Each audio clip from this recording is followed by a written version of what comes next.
Alrighty guys, hello and welcome back to the show. So this science video has been probably overdue for years. I think the first time I was asked to do this video was in 2022, and we just saw a great cast to illustrate why this science video is so cool recently. Link in the description if you haven't seen it already, and if you don't like your casts spoiled for you, then spoiler alert, go ahead and watch that cast before you get into the science video. If you don't really care, keep watching. Today we're going to be looking at the Restorer in depth. So this is the Aeon Tech 3 Anti-Air Gunship.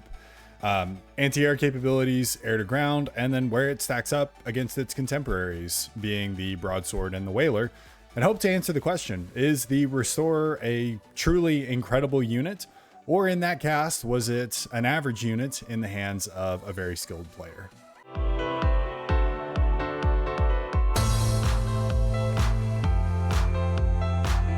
Okay, so as is tradition, before we get into kind of all the tests, we'll do a baseline for kind of what this unit is, what it costs, what the numbers are, etc. So starting off with that, for the low price of 1200 mass and 64,000 energy, you get about 6k HP, a quad fire laser, which is your air to ground attack, delivering about 140 damage per second, and 2 zealot anti-air missiles, cranking out about 142 DPS for your anti-air attack. And I can give this a little perspective. Here are the stats for the other T3 gunships and an ASF, which will be our primary competition. So a couple things to highlight here just from a numbers basis. The first one surprised me a little bit. The Restorer is actually quite a bit cheaper from a mass perspective when stacked up against the Broadsword and the Whaler. So that one surprised me. The other things I don't think will be a huge surprise to anyone. But the air to ground DPS is significantly inferior for the Restorer, which makes sense. It has a huge boost to its anti-air, so you got to balance it somewhere. And the anti-air for the Restorer is leagues ahead of the Whaler and the Broadsword, but far below an ASF still. The anti-air I don't think should be surprising for anyone, considering this is labeled as an anti-air gunship. But one thing I will point out is the turret pitch and yaw values on the Restorer versus the air superiority fighters. So what this means is that the Restorer will be able to shoot in essentially all directions without having to rotate. Contrast that to the air superiority fighter or the ASF. They have to line up on their target to be able to engage with, I believe, about a 55-degree kind of grace period, if you will, or grace zone. So this is why you see air players doing kind of these circles around each other, trying to get in behind where they can shoot, but their enemy cannot. Incidentally, this is how fighters work in real life. And in real life, air superiority fighters like the F-15, F-22, or Su-57, in order for them to avoid missiles or be able to dogfight against other aircraft, a pilot's ability to turn or perform advanced maneuvers and acrobatics is invaluable in real air-to-air combat, which is what we see kind of mirrored in the game. So we'll see how that turret advantage plays out in game and in our testing. With that, let's get into kind of the first area I want to look at. I'm honestly not going to waste a ton of everyone's time on the air to ground stuff because it loses in pretty much every respect against its contemporaries. So I'm not going to waste everybody's time on that. It's less efficient in mass to damage ratio, even though it is cheaper. And let's be honest, the reason why people build these units is not necessarily to use them for air to ground exclusively, but more so that you have a unit that can help out and be able to stand up for itself against ASF while still having decent DPS for ground attacks. So it's not going to come as a surprise to anybody, but it doesn't stack up as well as the Broadsword or the Whalers for taking out experimentals. So we're not going to throw like charts or go in depth or do a bunch of testing on this because that's really a waste of everybody's time. But I think what a lot of people are here for is, how does the Restorer stack up in the anti-air game? Does it stand toe-to-toe with air superiority fighters? And can it hold its weight in air-to-air combat since it is labeled as an anti-air gunship? Now, the genesis for this, at least for me, was back whenever I was a much newer player, asking, how good is the Restorer at anti-air? There were a lot of ratios that were thrown around, like 4 air superiority fighters to 1 Restorer. And I think that ratio is pretty muddy. and fluctuates quite often. The player that brought this science topic to me about a couple years ago initially and recently reminded me of it, Hyper, who actually helped me out with a lot of the testing, huge shout out to him, was under the impression that it's a 3-to-1 ratio of three air superiority fighters to 1 restore. I don't think it is actually that simple. So whenever we get into this, what we saw in the cast was a ball of restores from the player Boom, who was the Southern Air player, ranging from about 10 restorers initially when the first snipe went off on Verinicek to about 40 restorers when attacking the Northern player Tele4 rep, and then hovering about around 30 to 40 for the rest of the game, with a couple of Czars being added later on. So most important to this, though, is that ASF counts for Boom never really got above 50. And even at 30 to 40 minutes in, where most players at the 1900 level, and even players like myself at about 12 to 1300, would have well over 100 ASF if playing in a dedicated air position. But even in those scenarios, Boom was still able to not only trade evenly, but win the air quite conclusively, and was one of the key reasons why that team went on to win the game. Now, Boom's opponent, Gorthor, was an evenly matched player at 1900 level rating and consistently led Boom in air superiority fighter count quite dramatically. For example, in the very first critical air engagement, he had about 50% more ASF in the sky than Boom did. Now, this was a story that held true throughout the game, even when losing air engagements after air engagements, because Gorthor was very focused on air superiority fighter production, etc.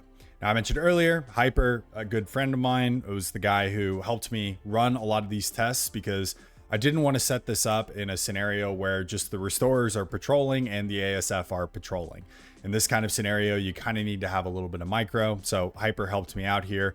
He's one of the admins of a FAF clan called Fight Club. It's a pretty chill group and is welcoming of a bunch of players at pretty much every skill level. So if you're interested in finding a good group of people to play with, I would try to find Hyper on FAF, reach out to him.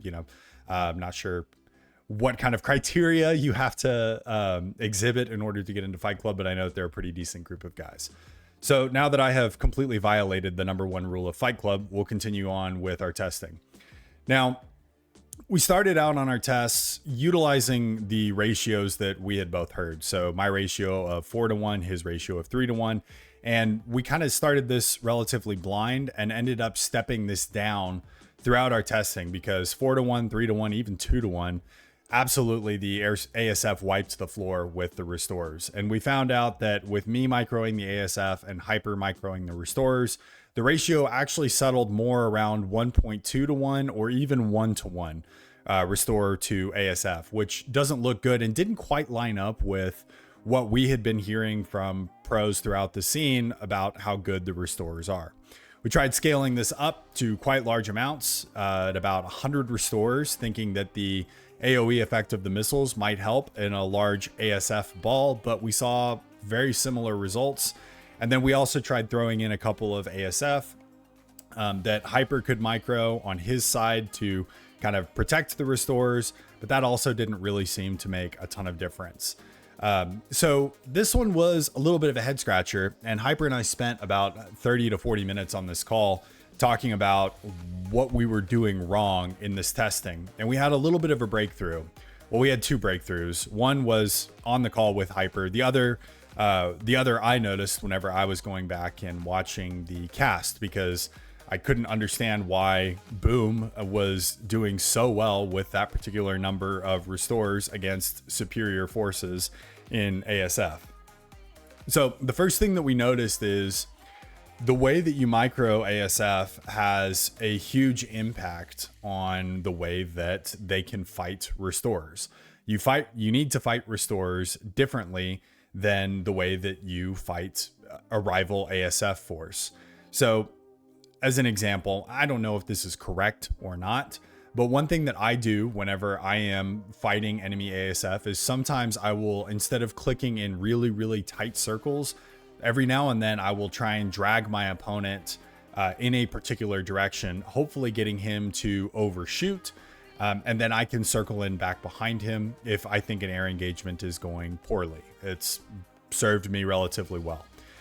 Whenever I was microing against Hyper's Restorers, though, I was staying really, really tight, 100% turns, because Restorers don't really have a turn radius, so there wasn't really a reason for me to swing wide ever. What I found, though, was that if I did swing wide occasionally, like I would if I was fighting ASF, the Restorer ratio jumped dramatically. So the Restorer's ability to fight ASF increases dramatically if the ASF cannot be dishing out continuous damage all the time. You take away their ability to dish out that continuous damage and that higher DPS ratio. So whenever you are fighting Restorers, the first thing to keep in mind is you want to keep your micro and keep your circles as tight as possible. That means that your ASF are going to be able to dish out more damage faster, be able to take out those Restorers quicker. You can't fight them the same way that you fight a rival ASF ball. It's not going to work out for you.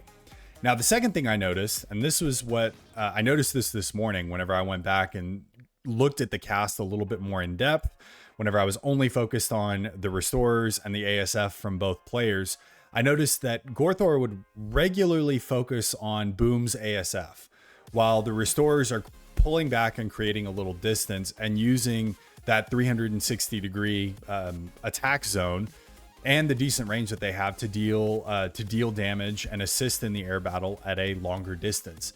Now, this allowed Boom's ASF honestly to be more of a meat shield or a sacrifice, and allowed them to fight about 2 times the number of ASF, kill enough of Gorthor's ASF for the Restorers to mop up the rest, and then those Restorers would move on to a target of strategic importance like Teller for Rep's base, Pepe's fire base, commanders, etc., which we saw multiple times in the cast.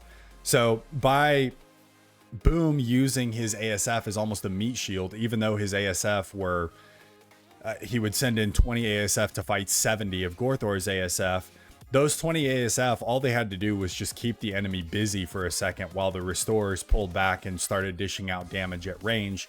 And by the time Gorthor finished Boom's ASF off and then shifted to the Restorers, Gorthor was then in a really untenable position from an anti-air side of things. And this is almost the catch-22 as well, because if you take it in the opposite direction, and if Gorthor had instead focused on the Restorers, Boom's ASF then would have been in a really good firing position and been able to mop up Gorthor in that way. So, you know, it's almost you're damned if you do, damned if you don't kind of thing, which is why I think that this cast was really interesting, seeing Restorers in this particular unit in the hands of a high-level player, while being matched against a player of equivalent skill. So ultimately, what this testing shows is that Restorers are a fantastic tool in the air for allowing the Aeon player to take air engagements that would normally be very lopsided when looking at pure ASF numbers. And this is something that casters, I think, put a lot of emphasis on is, all right, what are the ASF numbers between the air players? And if you've got a big Restorer ball, 30 or 40, that needs to be taken into account whenever you're evaluating whether or not you can win an air engagement, both as a player and as a caster like me, whether or not somebody has truly won air, even if they have superior ASF numbers.